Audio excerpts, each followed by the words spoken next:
Welcome to guys kitchen.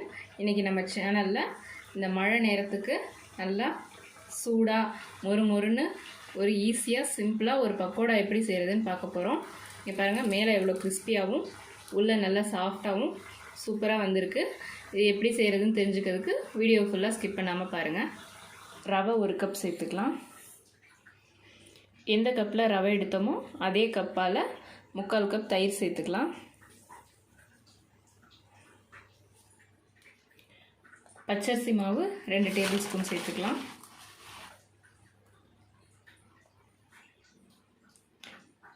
கடலை மாவு 2 table spoon.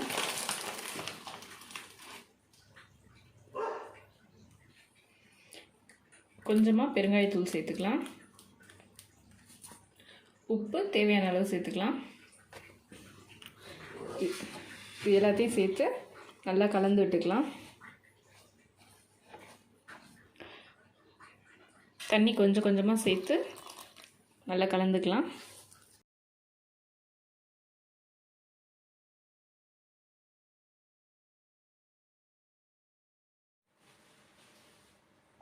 இப்போது ரவை ஊற வச்சு 30 நிமிஷம் ஆயிடுச்சு. ஒரு பெரிய வெங்காயத்தை பொடியாக கட் பண்ணி வச்சுருக்கேன், அதை சேர்த்துக்கலாம். துருவின இஞ்சி 1 டீஸ்பூன்.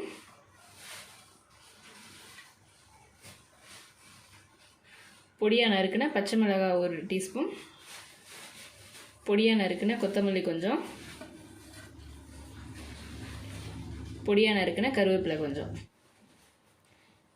இது கூடவே தேவையான அளவு தண்ணி சேர்த்து நல்லா கலந்துக்கலாம்.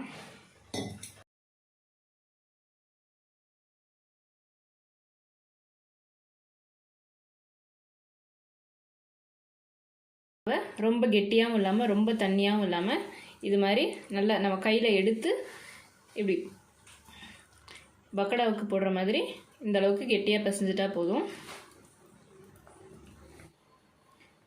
ஒரு கடாயில் எண்ணெய் வச்சுருக்கேன். எண்ணெய் நல்லா சூடாயிருச்சு. மாவு எடுத்து இப்படி கொஞ்சம் கொஞ்சமாக கிள்ளி போட்டுக்கலாம்.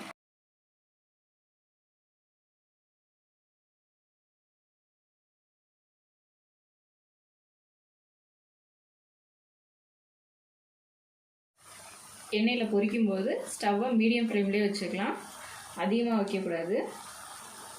இப்படி எண்ணெய் எடுத்து கொஞ்சம் கொஞ்சமாக மேலே தெளித்து விட்டுக்கலாம்.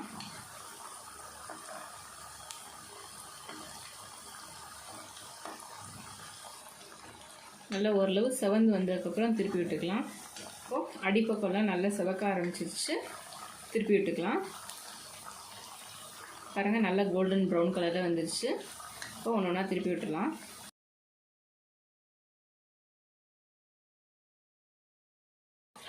நல்லா இப்போ இருக்கிற கிளைமேட்டுக்கு மழை பெய்கிற நேரத்தில் இந்த மாதிரி சூடாக ஏதாவது கிறிஸ்பியாக சாப்பிட்ணும் போல தான் இருக்கும் எல்லாருக்கும்.